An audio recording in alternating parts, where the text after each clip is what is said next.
we do this and we do edit this as well. So if there's something you say you don't want said, or that doesn't make sense. Look, my show is 100% organic. It's never edited, never scripted. All my guests know they're entering a no BS organic zone. So I don't care. You guys edit whichever way you like, but I don't mind it either way. Well, you're we going to edit learn. some only because I have a law license to protect. And there are times Michele Unfiltered is great for audience, bad for career. Let's just put it that way. I'm sorry, Kat. We're usually better than this. No, we're not. That's a big lie. This is actually good. What are you talking about? This is great. The information shared in this podcast is intended for entertainment purposes only. It should not be considered as professional legal advice or a substitute for seeking professional legal advice. I'm Michele Locke, and now today, Jake and I wanted to get real with all the things that have been going on kind of behind the scenes since the launch of Love Less Law. In addition to probably an update on what's been going on in my life and how that's affected me as I've made a transition from a full-time lawyer, full-time mom, and a full-time former judge to now adding in a full-time podcaster. Do you want to tell us a little bit about yourself? Sure. What do you want to know?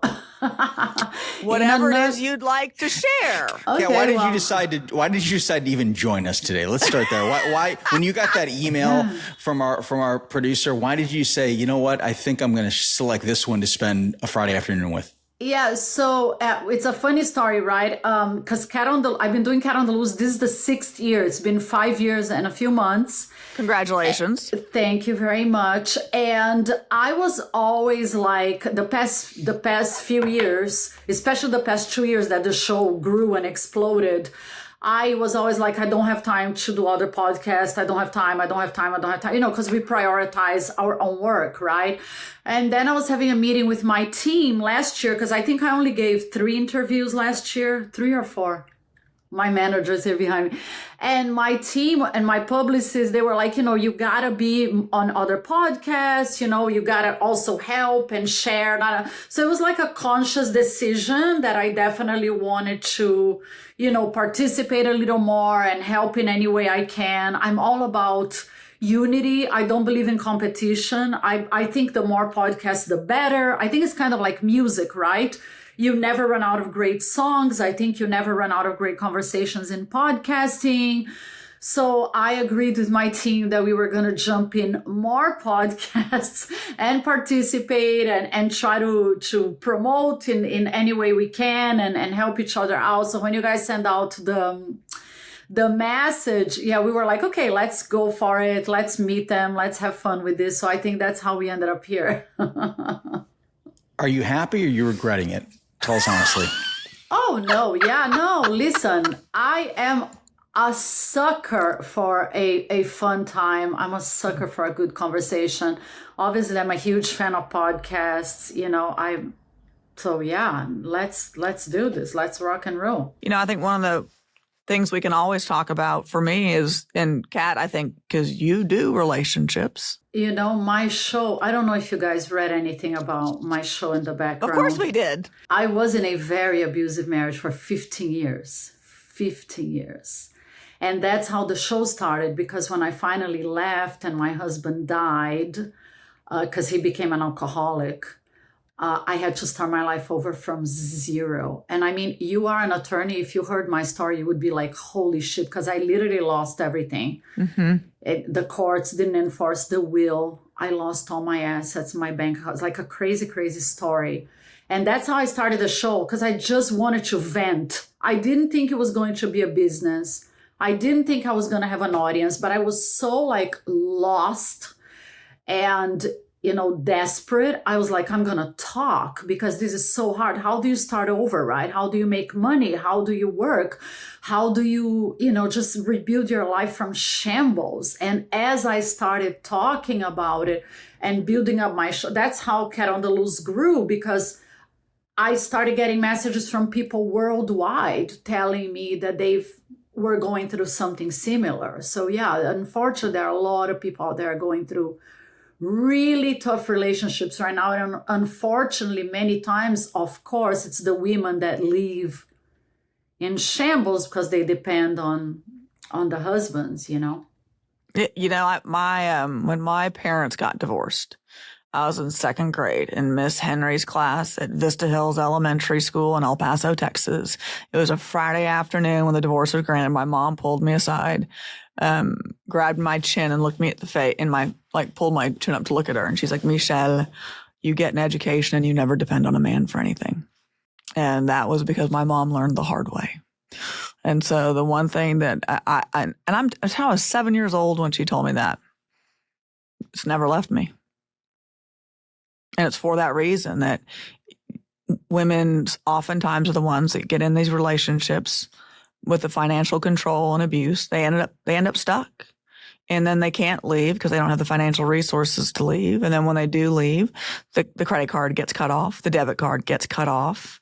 They have no access to cash or anything else because either not on the bank accounts or somehow the money's been transferred out of the bank accounts. And they get stuck. And a lot of them have to get to the point where you'd rather live under a bridge, homeless, or be in a 600 square foot apartment than be in the home that you were at.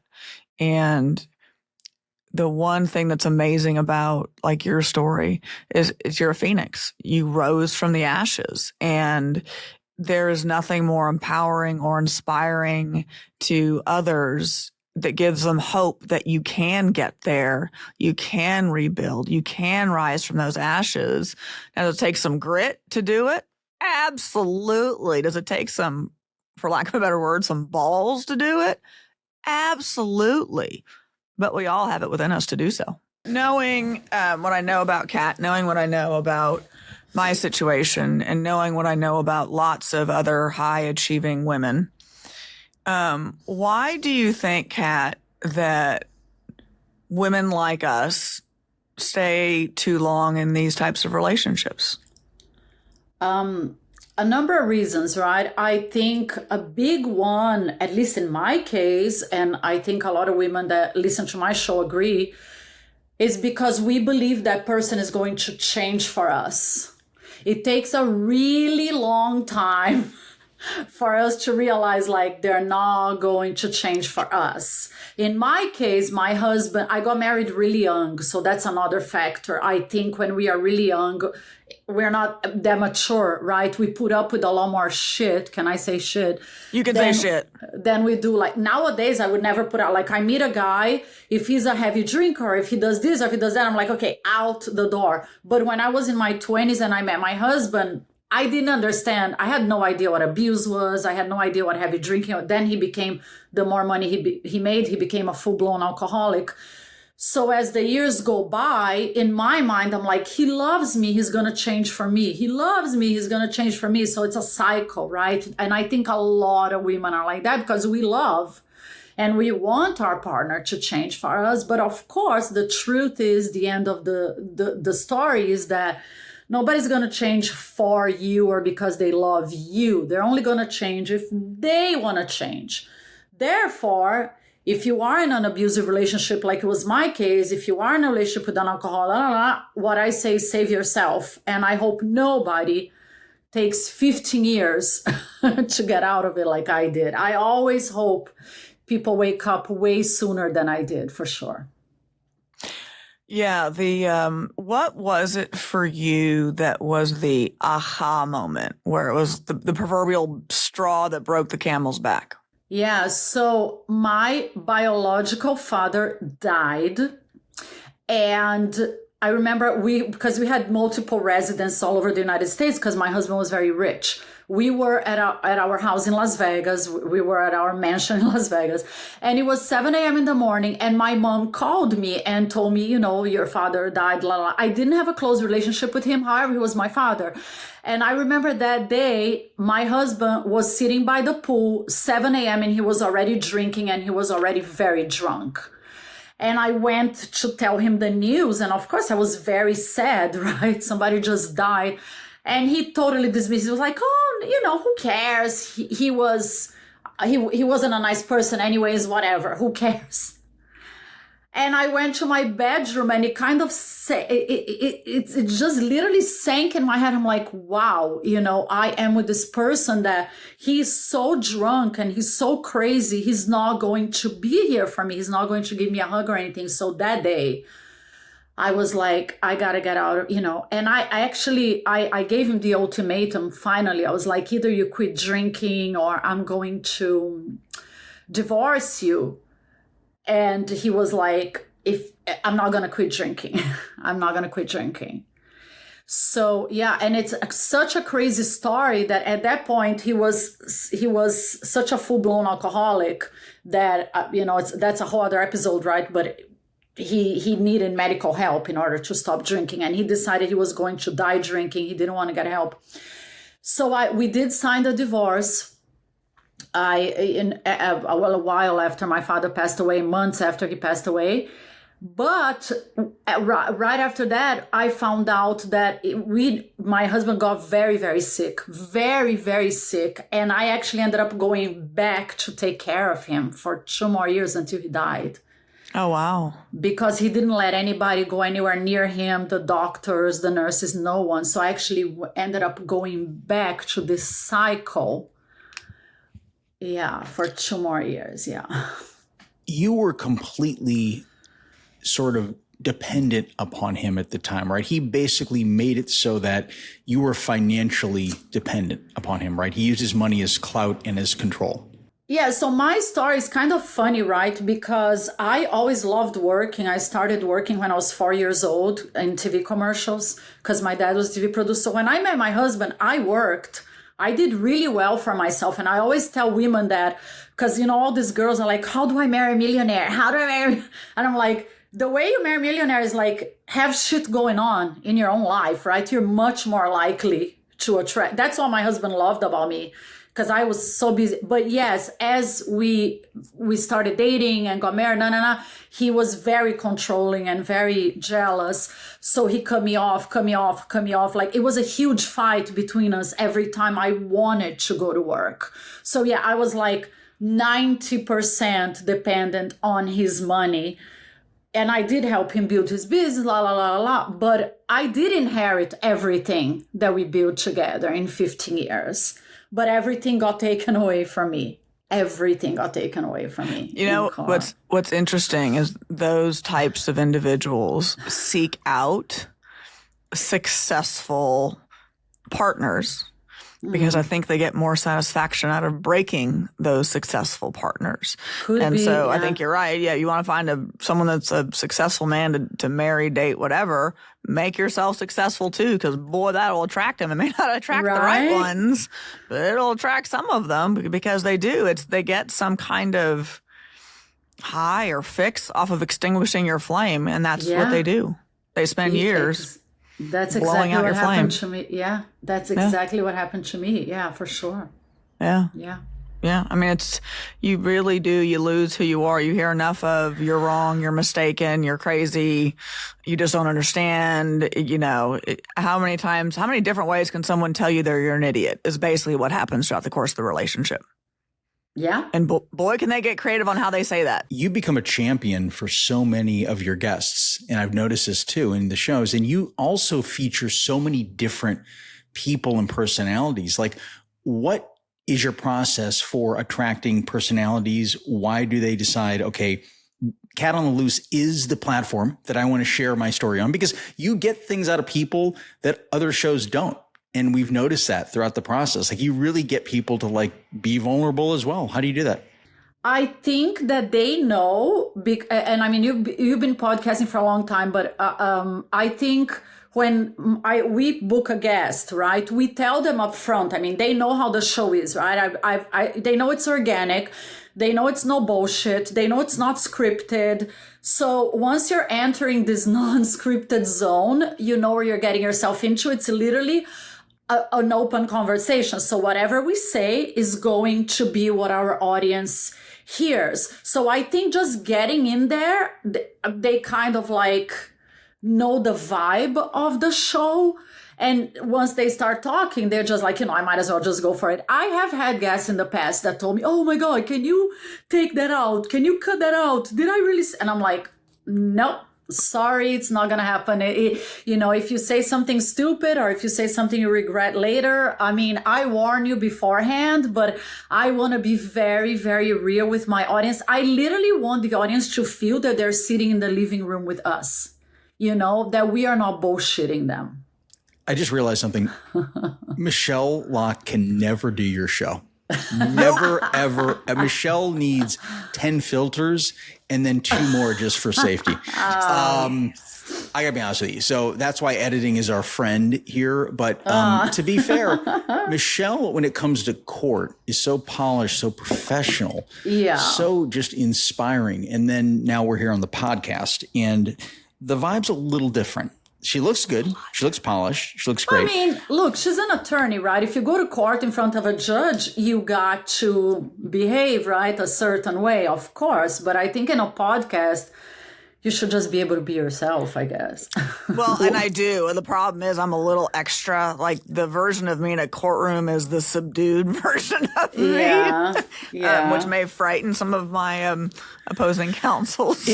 Nothing is offensive. I got to be honest with you. Nothing is offensive. But let's just talk about the degrees of vulgarity. And I don't know, Kat, how you would rate these things. But you ask if you could curse and say fuck and whatever. And that's literally, if you had listened to the raw outtakes from our show, there's a lot of cursing when it doesn't even belong there, when it's not even appropriate or welcomed. It's just there. So there's nothing. It's always welcome. The F word is always welcome, and the F word can be used as a verb, a noun.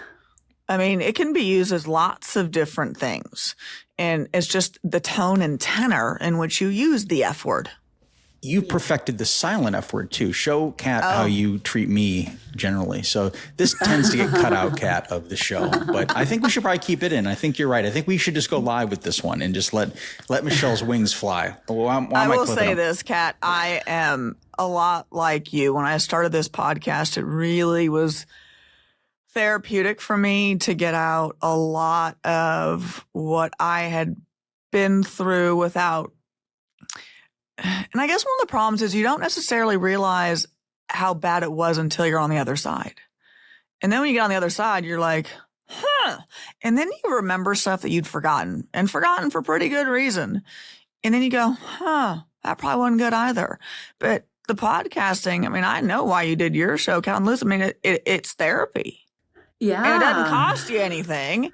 And we're not the only ones going through it. That's the other part of it, is I mean, it's not unique to just your story. It's not unique just to my story. It's not, there are both genders that go through it and have to get out and have to rebuild and start over. And I think I've told this to Jake, and I've said this on the podcast before. If my story can help just one person, then I've done my job. I agree. I have a question for both of you. It's obvious why Michele does podcasting is she needs constant attention. But Kat, for you, when you started this, thanks, Michele. When you started this, happy Friday the 13th, by the way.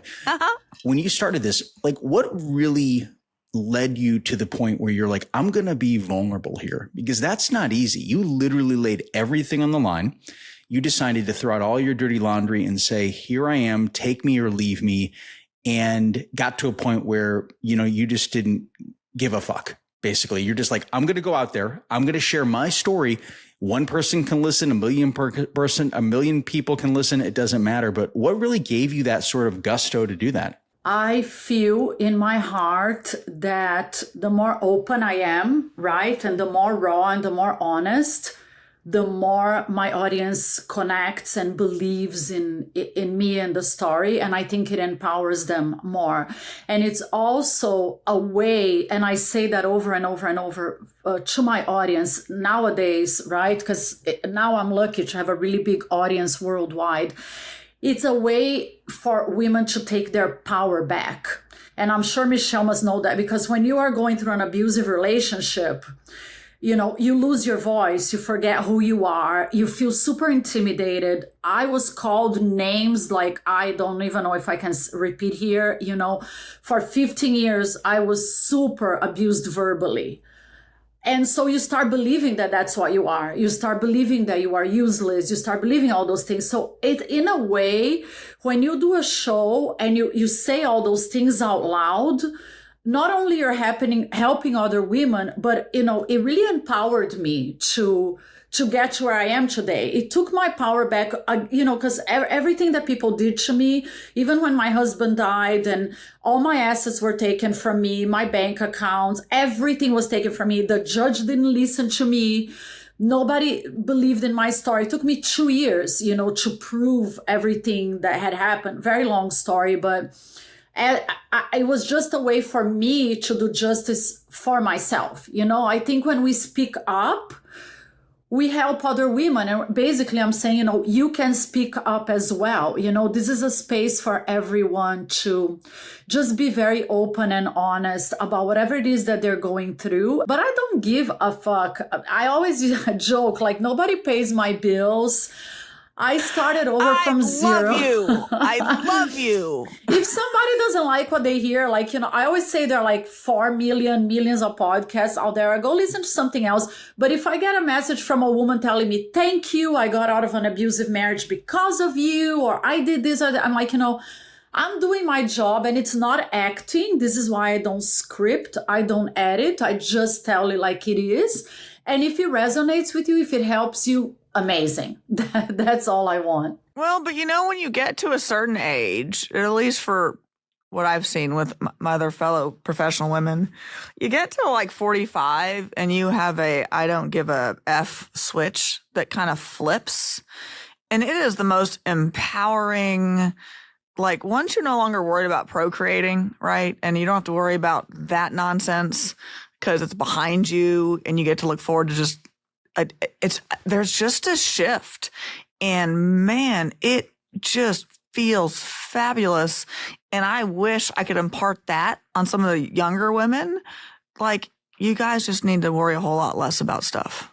Yes, I agree. Most of it will work itself out. There's about a solution to everything. You just got to figure it out. But I look back at how much time I wasted on just worrying about nonsense that just doesn't matter in the whole scheme of things, and then learning that you can't control much. So just worry about what you actually can control, which is not a whole hell of a lot, and then just figure it out from there. I've been now an attorney for almost a quarter of a century, which I can't believe, because I always remember being one of the young ones, right? And now the young ones come to me for advice on how to handle something. And I'm like, well, wait a minute, it just feels weird. It really does. And then I look in the mirror and then I see my, aging neck and how things are changing and going the way gravity is pulling it. And I guess I have earned the stripes. But because I do divorce law in particular, it gives me a pretty unique perspective on relationships. And while I'm never going to say I'm a relationship expert, I sure know how to have them not work.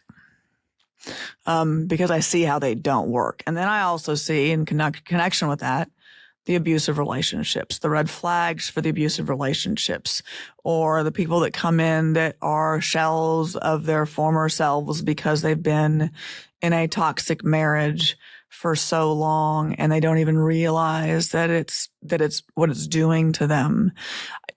People talk about the glow up post either breakup or divorce. You can always see who the toxic one is by the one that has the immediate glow up. And y'all, the glow up's a thing. It really is. If you look at some of and it's men and women. I don't want to say that it's just women that are the ones that are abused, because abuse is on both sides of the spectrum. But the glow up that you truly see in the people that escape and find the peace, it is stunning, the difference. I had a friend of mine who was in a long-term toxic marriage, and she sent me a picture of herself from the day that her husband walked out and left. And this happened 2 days ago. She sent me this picture. I didn't even recognize her. Like, the person that she was several years ago when he walked out. I mean, kind of like my situation. I don't know that I would have been alive if I had stayed where I was at. She wouldn't have been either, just looking at what she looked like back then. So, do you have stories that you've featured and guests you featured that are like shocking to you? like things like wow, like jaw-dropping moments. Is there anything that you want to share that have happened that it's been like, wow, either I didn't get into podcasting for this, or this is exactly why I'm here? Works both ways. Well, I've done like now about 300 episodes, so you can imagine like I've heard it all, right? Everybody has a story. I've heard all kinds of crazy shit, but believe it or not, I don't think I ever heard a story as crazy as my own stories from the beginning of the show. And everybody tells me that. Kat, you've been very transparent with everything through your podcast. So anybody who you could potentially bring into your life as a remote or potential romantic partner probably could or may do the research, Google you, and find out, and they can listen to this show. So they can find, right, a blueprint of all the things you've gone through, so they know what to expect and what not to expect and what you're going to put up with and what you're not going to put up with. How has this really altered your dating life? It makes it super tough, for sure, because so the guy meets me. There are a lot of components, right, that go into it. First of all, yes, a lot of them go and they listen to the entire show. They get intimidated. So that's always like and I don't want to date anybody who's intimidated anyway. So I want to date like a guy who's like, oh my God, I'm so proud of you. This is amazing.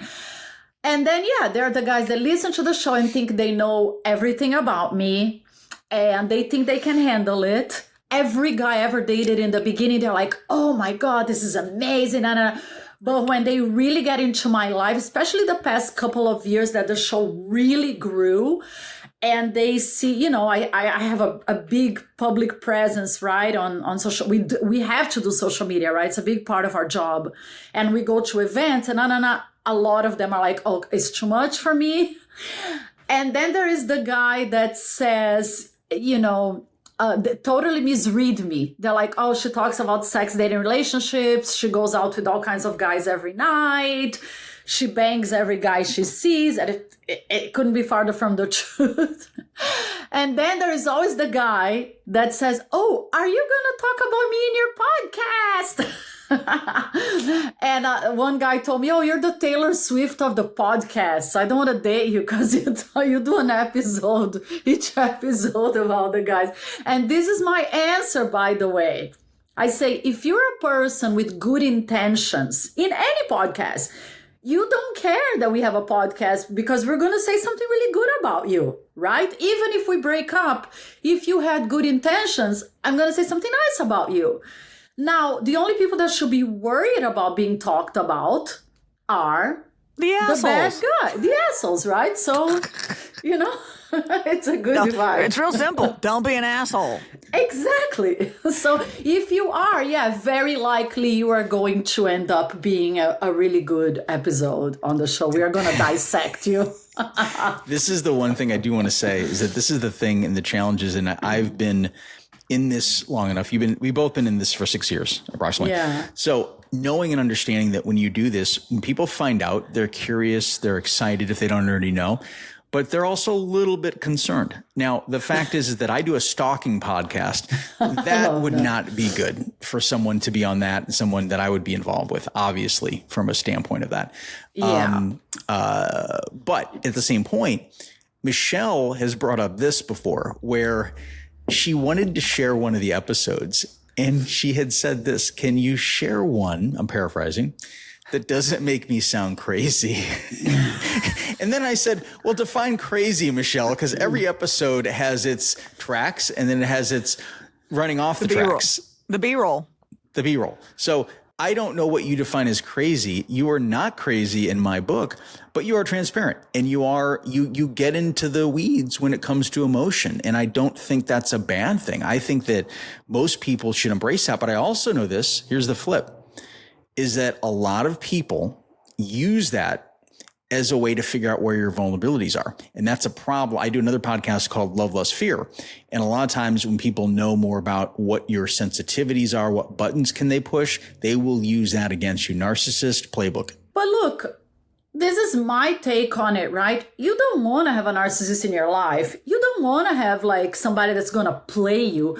You don't want to have somebody who is bothered by it. So in a way, I think it's a great filter. It's kind of like being an actor, right? Very few people can date an actor. Very few people can put up with that lifestyle. So I think it's great because we really, at the end of the day, and that was the lesson I learned after doing the show for so long, you just want people around you that are super comfortable with whatever it is that you do, right? And you find out about who are the players and who are the people that are uncomfortable very quickly. It's like with Michele. She's a woman with a very strong personality and very powerful career. So there's a very particular type of man that will date a woman like that is not intimidated by a kick-ass attorney, that likes an outspoken woman. Great. That way you don't waste your time. It's just a very small pool. Same for me. It's a very small pool of men that puts up with a woman doing a show about sex, dating, relationships, and women empowerment. So yeah, great. I think it's better to have a small pool. I think quality always beats quantity in anything in life. You need somebody who's going to cherish you, support you, but doesn't have to be the person that you rely on so much that flips that control, right? You know what I'm saying? And in terms of, I'm sure you both as powerful women have a tendency to want to control things in your life, not in a bad way, but you've had to. Oh, Michele, get out of here. Michele, you're the control queen. I don't know, Michele, but I tell you one thing. In my professional life, I'm in control all the time. Yeah, but in my personal life, I'm the exact opposite. I want a man because I want to be vulnerable. I want a guy to come and make plans and make decisions and take over. Yeah, because I don't want to be like, in my business. No, I want the exact opposite in a man. I do not want to control a man. Believe me, the opposite. Isn't that hard for you both? Isn't that hard for you both? But let's be fair. I mean, I know. I'm just going to ask you both because, and I'll tell you why, is that the success you have and you know how strong you are in the workplace. Right? You know what kind of power you have. You know what you can do, what you're not to, and what not to waste time with. But how often do those lines get blurred? I know you say you don't want to, but how often does that happen where you're like, let me just plan this trip. Let me just go and shop for this person. You don't. Okay. I literally tell you, I don't know, Michele. I literally, my personal life, I am a completely different person. I turn off the switch. And I want a man that's like, this is what we're going to have dinner. This is what we're doing. No. I want a super type A guy, like very, very strong personality, very old school. A little bit of a knuckle dragger. I know. I would never make a plan for a dude. I'm not going to make a reservation. I'm not going to tell you what to do. I'm not going to teach you. You better know what you're doing. You better be on top of your game because I want to be like 1,000,000% like in my feminine, relaxed side, in my personal life. Amen, sister. Listen, I can't tell you how many like female attorneys I know that's the same way. I was like, we all day long boss things around, all day long are in control. I want to come home and be the girl. Like, I don't want to be in my testosterone man adjacent like role all day long and all night long. I want to come home and someone say, hey, sweetheart, can I rub your feet? I'll be like, yes, baby, please. Exactly. Do you both... I'm so fascinated by this, by the way, about the dynamic and the sort of power between personal and professional. It fascinates me. So humor me for a second. So basically, you both, do you like when a man knows that you are a powerful woman in the workplace and that's how you're first introduced to a man? Or do you like to just meet a man who doesn't really know much about you, but is attracted to you and, whatever traditional sort of chemistry there is going on there? Do you have a preference and also what works better for you both? I think it's difficult to hide, right? At least in my case, because my work is so public. Like on my dating profile, I don't say that I do the podcast, by the way, because I own a PR marketing and branding agency. So that's what I put there. Like, I do PR marketing and branding. But of course, once we talk on the phone, like we go on a first date or they see my name, they see it. And then I decided I'm not going to hide it because I don't want to waste my time and I don't want to waste somebody's time. So with me, it's like you either jump in the fire and you like me with all my projects and everything that I do, or you don't. And of course, especially after everything that I've been through, I want a man that is 1,000,000% comfortable with everything that I do. So if you like the show and you can handle it, fantastic. If you can't, I'm not for you, so I don't try to hide it anymore. I completely agree, Kat. I mean, I'm who I am, and you're going to love me or hate me. There's about zero in between, and I'm okay with that. So why am I going to waste my time not telling someone who I really am? Because in you in your professional world, I'm kind of the HBIC. I am. I'm the boss bitch. I mean, that's the role I am when I'm going to the courtroom. And that's the role my clients expect too. It's not just, but it's who I am.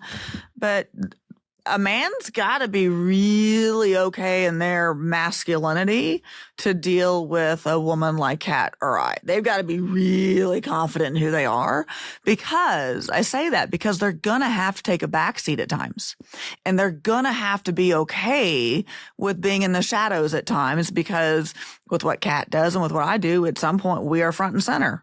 And I like being front and center. I'm pretty sure Kat likes being front and center at times too. Yes. And whoever we're with is going to have to be okay with, sitting backstage watching. Michele claims to be like, I'm just going to observe from the back row. But I think, Kat, you're pretty well aware, and anybody watching now for this new video episode understands that Michele does need limelight. But she also needs that comfy, cozy blanket and the Lifetime movies and the popcorn, and just to please somebody go get me another Mexican Coke. That's her favorite drink. That's my favorite. Let me tell you guys something, okay? I really believe, I'm a firm believer that a woman can and should be both. I discovered this from doing my show and from living an abusive marriage. We can be kick-ass businesswomen. We can talk about sex, dating, relation, anything we want. And we can be fragile, feminine, romantic with our partner. We don't have to choose. There is room, and a man who is going to be, and by the way, and I always say that because, especially here in Beverly Hills, right, there's all these girls saying like, oh, I want a guy to be a provider. I want a guy to take care of me. And they do nothing all day. But the fact of the matter is the most successful men in the world, they love a woman that has a lot going on. They're not intimidated. I always use Jeff Bezos as an example, right? Look who he married. He married like this kick-ass woman, 56, age appropriate. She has a lot of shit going on. So I have multimillionaire friends here in Beverly Hills, and every single one of them is looking for a partner that kicks ass. They don't want the little boring girls that go to the gym all day and do nothing. Because what conversation do you have with them when you get home? Exactly. Well, maybe you have a conversation the first date, the second date, but then you're like, oh, how am I going to take this girl to a business dinner? How am I going to take this girl to exactly. So there are a lot of men out there that want a woman that, has a business, has something going on, but we can have two different personalities. It's totally fine. Yeah. And there's nothing wrong with it. Did we just sort of launch a dating show here? I don't know. It feels like we're like trying to figure out and not only dispatch advice, but also just sort of mapping out. I think almost you tried to like set somebody up there, Kat, in the mix a little bit. You know what I'm saying? Like you're talking about millionaires, you're talking about this, but I guess we should next do some like profiles and things like that. Like start to throw those up, do like a video version, next. like, testimony for people who are online. Right. So Kat, you said you have a dating profile. What are some of the struggles that you have had out there in the dating world? I know you've talked about this in your podcast, but and Michele is very open with her life. Anybody who's listened to that knows this. So yeah, and I don't have any dating profiles. I am afraid to do dating profiles. I obviously my struggles were because I was in such an abusive marriage. Once I started dating, and I didn't know that at the time, right? I kept following the same pattern. Yep. So I ended up dating narcissists, liars, cheaters. It was always some type of horrible man that would yell at me, scream at me, the same shit that my husband used to do to me. that was usually the kind of man that I dated, because at the time, like, even if you listen to the first episodes of Cat on the Loose, you die of a heart attack. You cringe. You're like, I cannot believe the guy that cheated on me on Valentine's Day, the guy that cheated on me on my birthday, the craziest narcissist shit in the world. But now I laugh about it, because now I would never date those men, you know what I mean? But when you are a victim of abuse, it takes a really long time to rewire your brain. It's not overnight. It takes a while for you to understand, wait a minute, it's not okay to be called a useless piece of shit. It's not okay to be, demeaned by a man. But it took me a really long time to get to this great place that I am today, that I know what I want in a partner, what I don't accept in a partner. So nowadays, if a guy yelled or screamed at me or called me a name, I literally laugh at his face and I leave the room, I would never accept this kind of, but it's a process, and that's what I always say in my show. Once you gotta learn self-love and self-worth. And that goes for men and women, right? We gotta know our value. And once you learn that, then everything becomes a lot easier. Michelle never really dated properly, though. You understand, this is somebody who came right out of law school and got right into a serious long-term 2-decade relationship. My ex-husband. 2 decades. I met my husband when I was 23. He was 45. He was already in a same, very similar to me. That's what I'm saying. I'm hearing your story going, oh, girl, we could be really good friends. Yeah. But met him I was 23. We got married when I was 25. He was 47. We had our first kid within a year of getting married. Had our second kid a couple years later, and then we had our third one a decade later. But I dated him and started dating him in law school, and that was after I'd broken up with another long-term relationship, and then I got married. And so I've literally been with him since I was 23, and then got divorced after being with him for 24 years. So how long have you been divorced? I moved out of my house because I had no choice. He wouldn't leave, so I had to. In March of 2024. Oh, okay. So it hasn't been a long time. It's 2 years now. 2 years. Okay. 2 years since I moved out. The divorce was granted in August of 2024. So I've been divorced for a year and a half, I guess. Yeah, but this is what I would say to you and everybody out there listening. The first step, because nobody knows how to date. The first step is you need to open your heart to letting love find you. That's the first step. No, you just got to say, you know what? I'm going to give life a chance and love a chance, because you never know. You could literally meet someone at the grocery store. You could meet someone at an event, but you need to be open to letting love find you. I always say that's the first step, because if you're open to it, it might surprise you, Bah humbug. Michelle is kind of like that ice cream, like magic shell, hard on the outside, soft and gooey on the inside. Yeah. But don't tell anyone that. The thing is, Michelle's favorite color is red. Her favorite color is red. Same. Look at her lipstick. It's funny that I'm wearing black today, because look at my nails. I'm always wearing red. Always, like every day. It's my favorite color. Same. I think it's a color of passion, right? It's a color of power. Happy. Yes, it's a color of femininity. Yes. It's the color of being a woman. Oh, I love red. Same. I love red. Girl, put yourself your hot red outfit on and go shopping. Do you live in Dallas, right? Austin. Don't they? I know they have fabulous shopping there. Yes. I live in a great place, and I will definitely treat myself. I heard the men in Texas are really hot and great. No, I have one of my best friends married a guy from Texas. So here's what I'm going to tell you. Texas has some good-looking men. I'm not going to lie. But they do.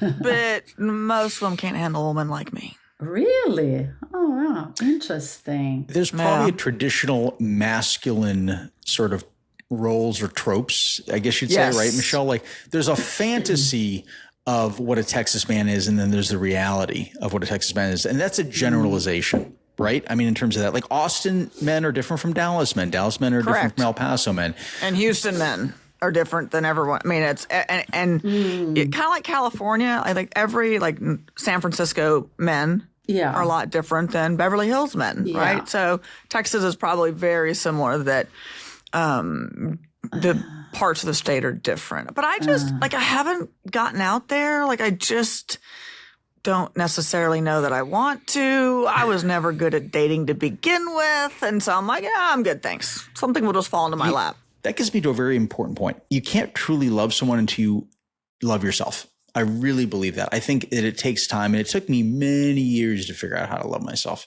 Decades, in fact. But I think when you get to that point, and this is Michele, there's a lot of hemming and hawing, and I don't think it's outward sort of love and squirming at love. I think it's you accepting yourself. You're getting there, but it's taken a long time. And I'm very proud to be on this journey with you for self-acceptance. Oh, I love you too, Jake, in a very appropriate, non-romantic relationship way. This is not Cat on the Loose. We're going to edit that out. Don't worry. Hey, listen, that's totally up to you guys, right? What you edit out. Well, no, listen, we had dinner in LA at a Thai restaurant, and another podcaster joined us who I like very much. And Jake, you can edit this part out. But she turned to Jake and I, because Jake and I were doing what we normally do, which is just banter. And she's like, "Are you two fucking?" I was like, "No." That was our first intro. It wasn't, "Hi, I'm this person. Who are you?" or whatever. She's like, "Are you two fucking?" That's funny. No, I mean, I was like, "No, we're not." I don't know if I would ask anything that personal. What I would be like, whatever, I don't care. I know she did. But both Jake and I were like, "No." That's funny. It was a great, because, Kat, I didn't mention this. It wasn't just Michele, I, and this other podcaster. There was about 7 other people at this table. Wow. Oh my God. Table full of people. And it was not the kind of restaurant that it's so big that it was all heads were like, interesting. She brings up a good point there. It's the year of the fire horse. And I'm a snake. And so if you know anything about the Chinese zodiac and that, the year of the snake with the fire horse, I'm supposed to be on fire this year. So I thought, why not start Friday the 13th with the red dress? I love that. I'm a snail. So I don't know if we can get along or not. So, Kat, let's give you some background on the snail. Jake and I are very much yin and yang. I do not put my toe into anything. I usually just dive in head first and say, F it, I'll figure it out after I'm in the water. Jake dips his toe in, barely, pulls it back out, then contemplates for at least 48 hours what he's going to try and put the toe back in again.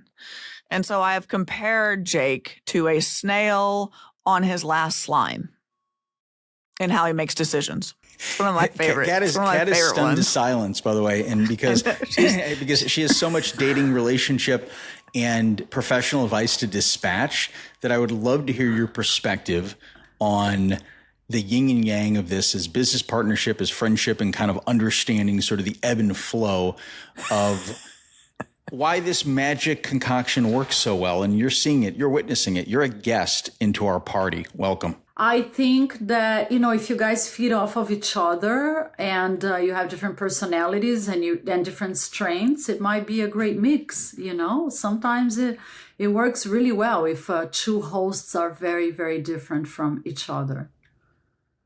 So. And different. Did you also are. hear her say "might," Jake? No, there was a hesitation. It might also be a colossal shake in the voice. Disaster. Listen, I just met you, right? It's been a minute. So I don't know how well you guys work together. Seems like it's great chemistry. Seems like you guys are excited about doing this show. Mm-hmm. Right? Jake has been doing a different podcast for a really long time. You know how difficult podcasting is. I think, most people get tangled up and discouraged because they think, I love to talk and this is going to be fun. It's going to be easy. It's a sprint. And I think it's more like a marathon. But obviously, you guys are really good at what you do. Michele is a super successful attorney. So, you guys have everything that it takes to building up a very successful show, for sure. Oh, Kat, we should have you on more often. It's great for the ego. She's our hype woman now. She just got She is our volunteered. hype woman. I kind of like that. I'm literally just seeing her now, but obviously you're feisty and, full of energy and fire. So I'm sure you are a fantastic attorney. I love that.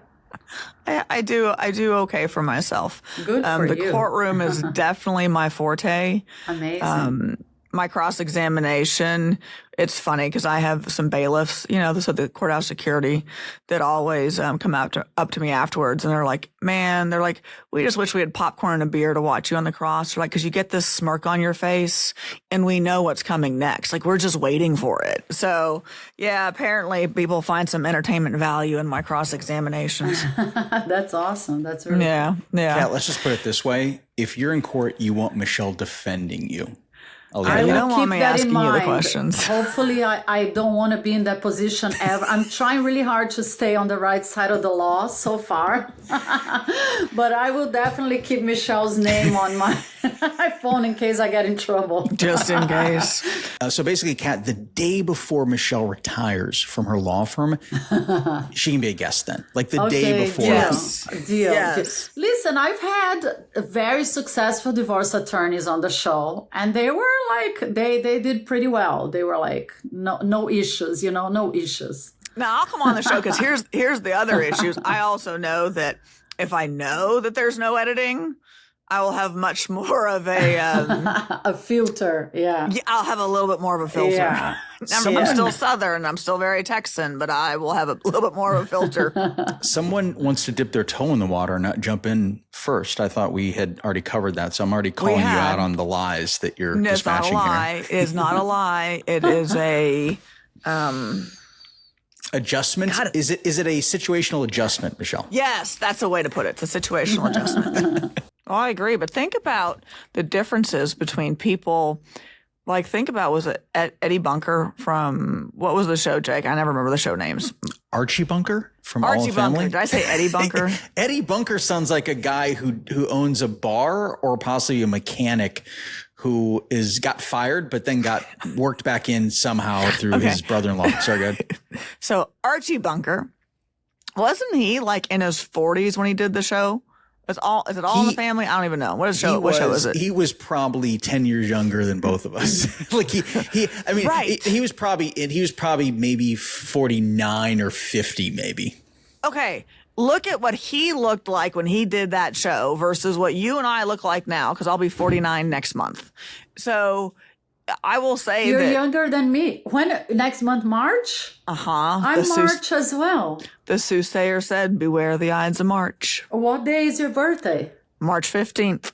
Oh, I'm March 6th. Well, there you go. I knew I liked you for a reason. You two need to celebrate your birthdays. Yes. That's what the Polo Come Lounge to will the be. Polo Lounge, girl. Well, I think I'm going to have to because have March to. 6th is when my Yes. son's spring break starts. So I think Manning will be going with me to Beverly Hills. Yeah, that would be Trip planned. cool. Yay. Done, Who knew this would done happen? and done and done. Kat, we're not used to being invited anywhere, so this is really great for us. In public, too? You want to meet with us in public? Of course. Awesome. 1 We're million ton of fun. %. I know, so am I.